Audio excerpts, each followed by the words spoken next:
Hi everyone, this is Killshot99 Gaming. This is The Walking Dead Season 10, Episode 8.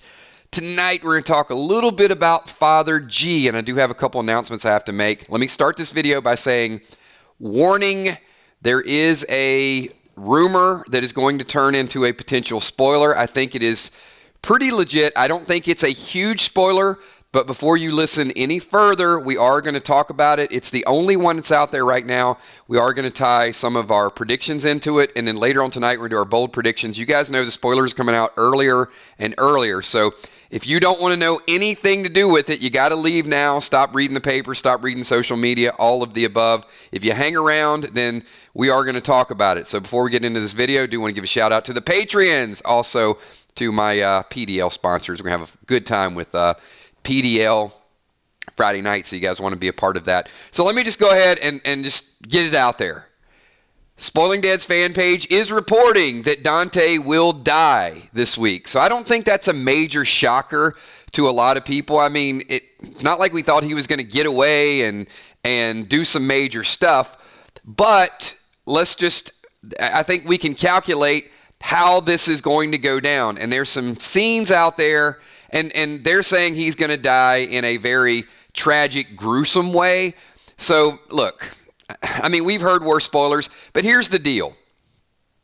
We know confirmed spoilers are going to be coming out either later tonight or tomorrow. So tonight's 9:30 video stream is going to be our bold predictions. We will mention that as well tonight. Should be the only confirmed spoiler rumor that's out there at this point. But we want to go ahead and get our predictions of the other things that are going to happen before they become spoilers and before they become legit. Siddiq is dead, Chris Rainey. He's dead, confirmed, turned, gone, no doubt about it. Multiple sources have said he's dead. His eyes, he's gone. No coming back from this. He is buried. The opening trailer, they're having a funeral for him. They pick up the dirt. Father G throws it. Which brings me to my point about Father G. I think he goes to the dark side this week. I know it seems obvious. Daryl's punching Dante, and people are going to say Daryl kills him. But we see Dante in the prison cell, and Father G goes to visit him. So I'm going to throw this out there as a bold prediction. I think Father G will be the one to kill Dante. What are your thoughts? Let's get it out there right now. What do you guys think? You guys think it's going? And warning, this is the rumor that is semi-confirmed. Spoiling Dead is reporting it that Dante will die, but they don't know who's going to kill him yet. And I think there's been a heavy focus on Father G. Even just the way, look, they show him picking up the dirt and dropping the dirt. It's very deliberate, and I'm reading into his actions. But the fact that he goes in, look, he's got a lot of cards on the table here. Is it a little bit of a slap in the face if Father G kills Coco's daddy? Wait, no, I said that wrong. If Father G kills the killer of Coco's daddy, I had to make sure I get this. Isn't it a little bit of a slap in the face to Ezekiel? Yeah, I had to rethink that one. Sorry, Red Fair. If Father G can put the cloth to the side and kill Dante, doesn't that kind of elevate him to a different status than Ezekiel, because Ezekiel is not doing the same thing at this point? Got some people saying hope that Rosita does it.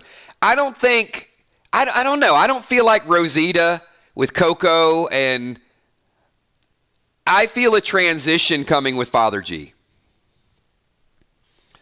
Kim Jolie says Father G has it in him to do. I agree with that too.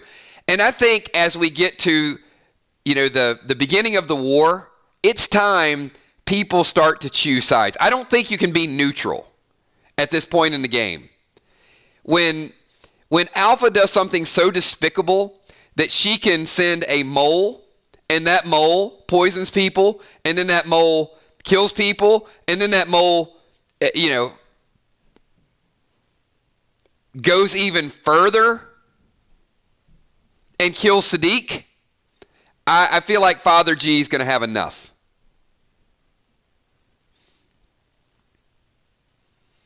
I guess an eye for an eye would probably be a bad pun. But Father G can certainly add a whole different element to his character. And you know what? I think he would have a little bit of that sneakiness.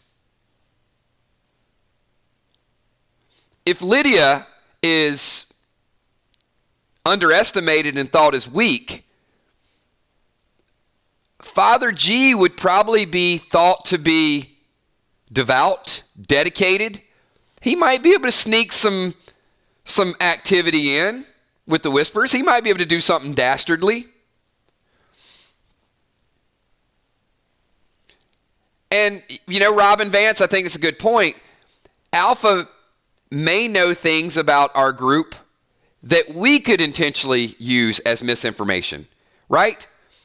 Council probably need to, Dante's probably say, look, the council meets, this is what they do, they're not going to cross you. What scares me about Dante and his relationship with Alpha is our group is very genuine. They have their meetings, they get out there. There's not a lot of secretive thoughts. They're pretty open with what they're going to do. So Dante could easily get all that information. You have to assume at this point that everything that they've done, Alpha knows. Now, just like Alpha could potentially be using Gamma,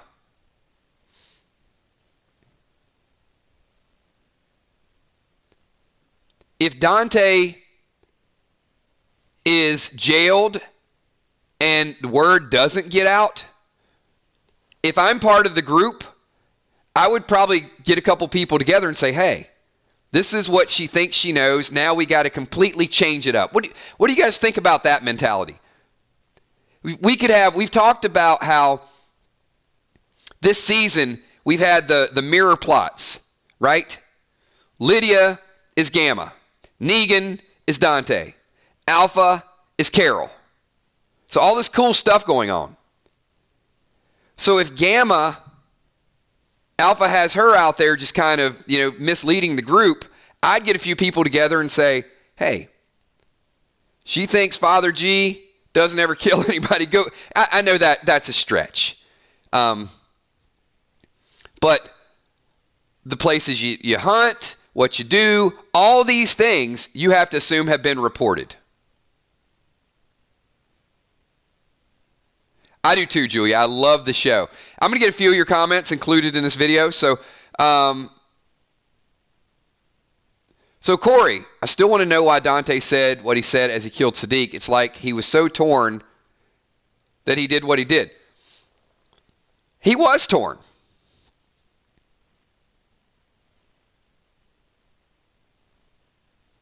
I mean, you can be torn. I mean, see, Corey, here's the thing I would say. Why did he flirt with Cheryl?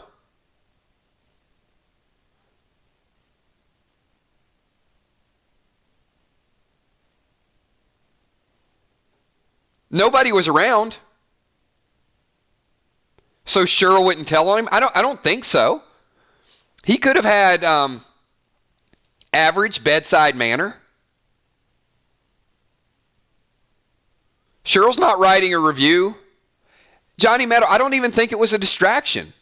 I think he likes people and then he kills people. I really do. I think that is who he is. I think that is his nature. I don't think he was there, hey Cheryl, you and I could hit it off. And by the way, I'm a really nice guy. Why don't you tell a few people I'm a really nice guy? I think the tricky part of Dante's personality, the writers did not want to write him as your typical villain. I'm going to ask you guys for a favor here. All right. I need a 999 Army commitment. I don't think I've ever asked this from the group before. But I do think if you guys buy into this, that it's going to help us in the second half of the season.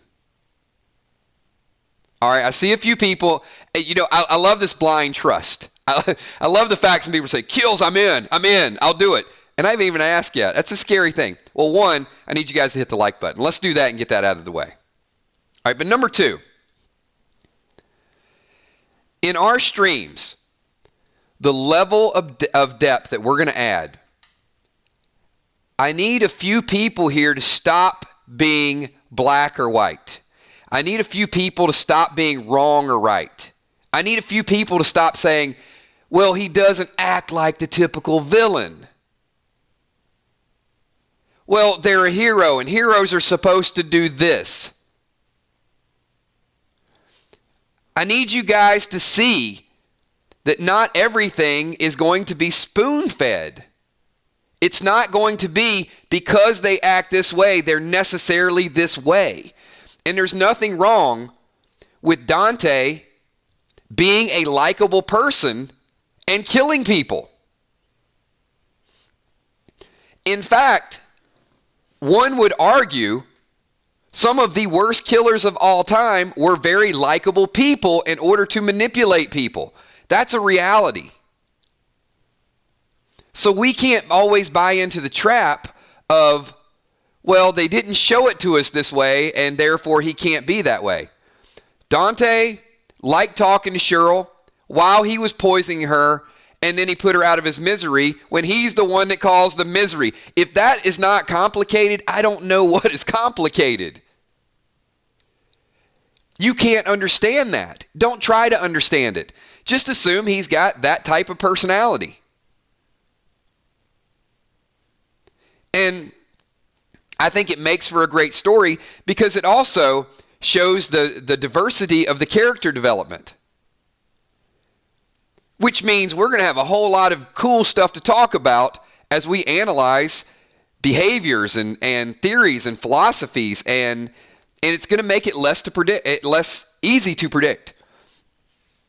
Fluff the Flamethrower, he said to Siddiq, not you, not like this, because he usually likes killing people with poison water and pillows. Fluff, I think there's a serious element to that. But I also think there's a bigger picture element to that.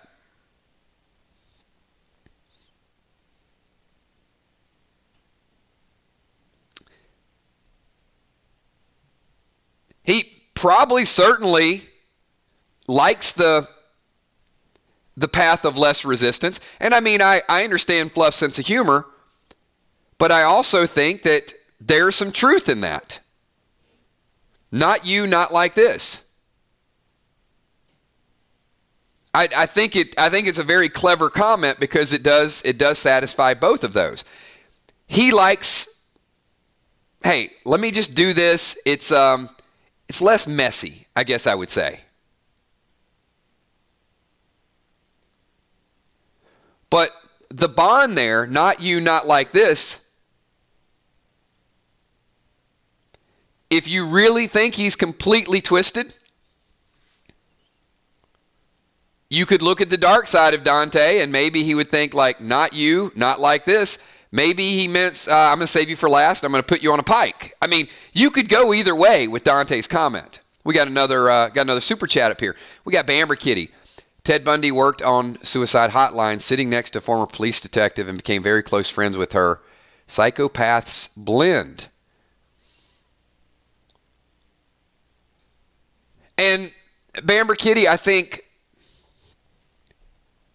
we don't have the complete psychological analysis of Dante. I'll tell you this though, Bamber Kitty, I would have rather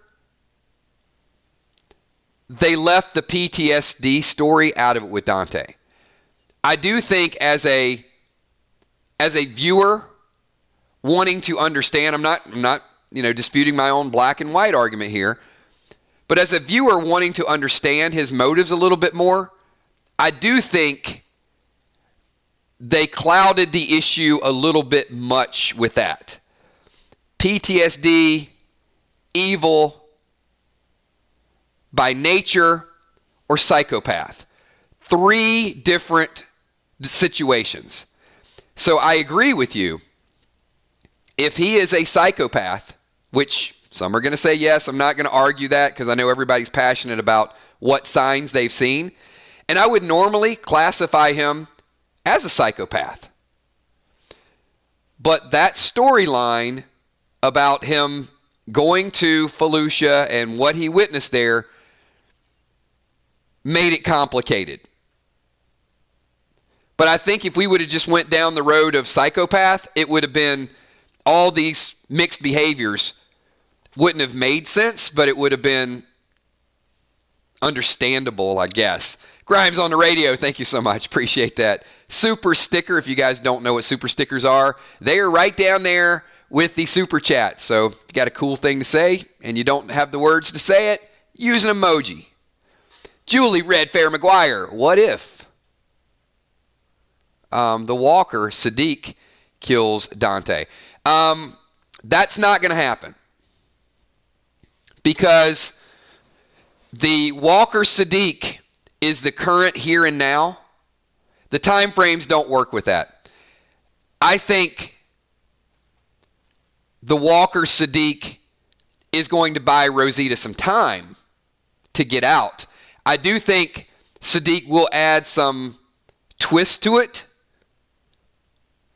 But I'm almost thinking like it'll slow Dante down and Dante will have to kill or keep him from turning worse.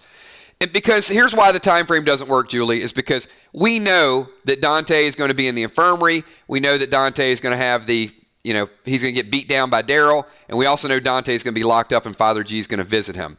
So there's no way that all that can happen and they go back to the current scene. And you may not have seen all that, but just the time frame.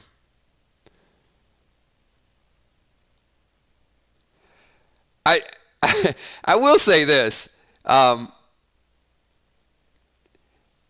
back watching, I really love the Red Fair. And we coined that very early last year. But we caught a little bit of flack because we were throwing the name Red Fair out there because it didn't happen in the fair. I mean, that Red Barn scene was just as twisted. So every time I see Julie's nickname, I just think back of how we were on the money with that episode. A lot of funneling went on with that. It's just sometimes you got to wait a whole season before they show the truth.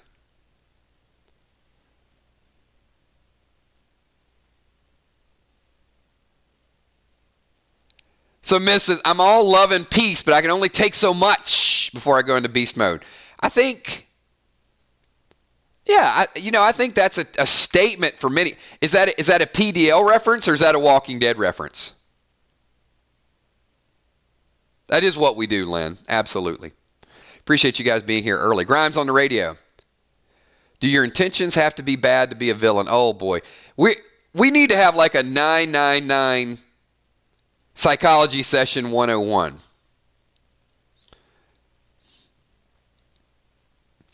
I would say half the group, Grimes on the radio, is going to answer one way and half's going to answer the other way.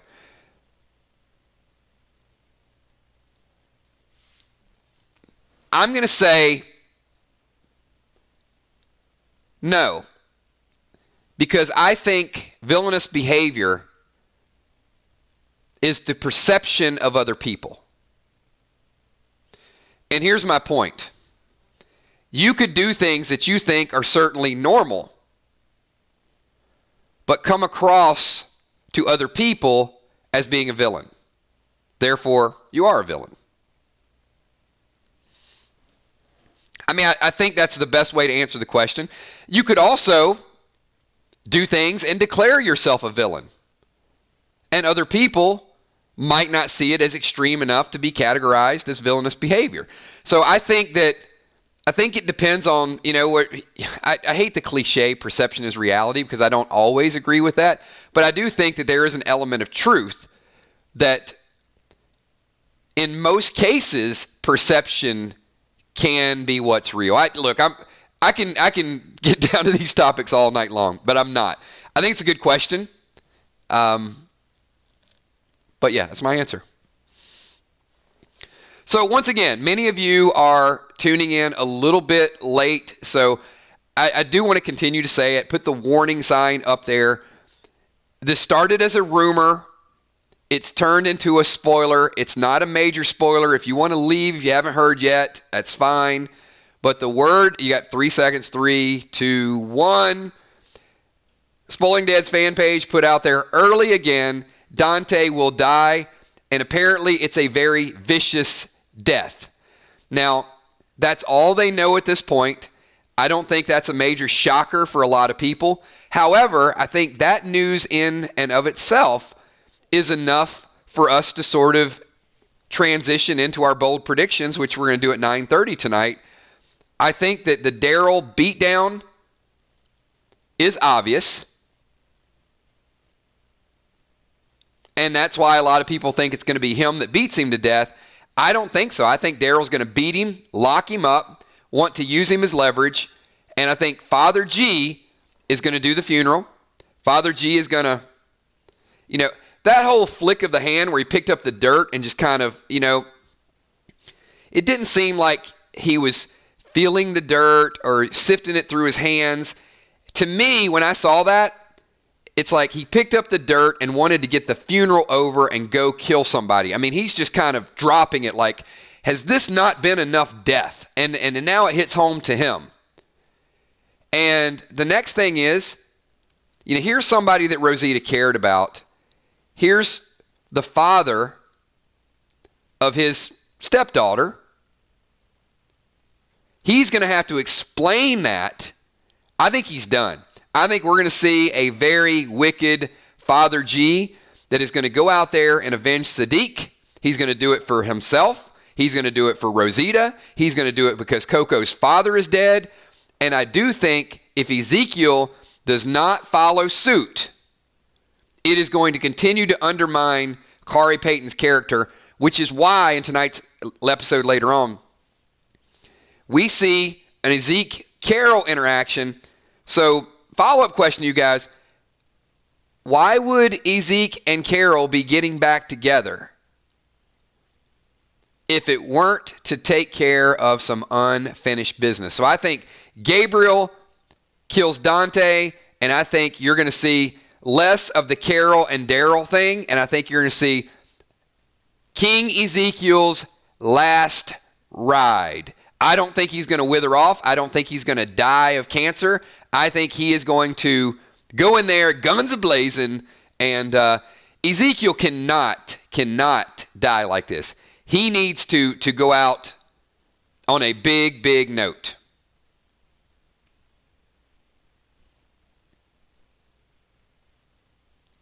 Absolutely. We are 22 minutes into this stream.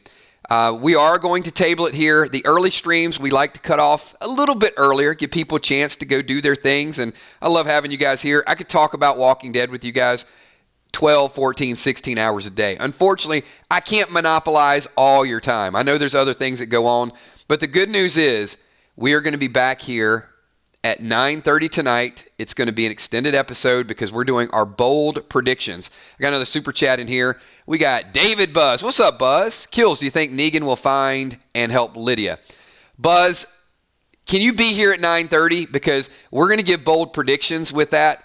I don't think it will happen this week. I don't think Negan and Lydia are destined to cross paths right now. I think both are going to have a different storyline. But that will be one of the bold predictions that we continue to drive into later on tonight. We're going to talk bold predictions with Michonne, with Judith, with Virgil, with Jules, with King Ezekiel, with Carol, with Dante, with Daryl, with Father G, with Gamma, with Aaron. There's a lot of things that are going to go down. So I need you guys to all be here at 9:30 for your bold predictions. I guess the question is, why are we doing bold predictions on Tuesday night? We normally do it on Wednesday. Because the last couple weeks, spoilers start to leak late Thursday, early Wednesday.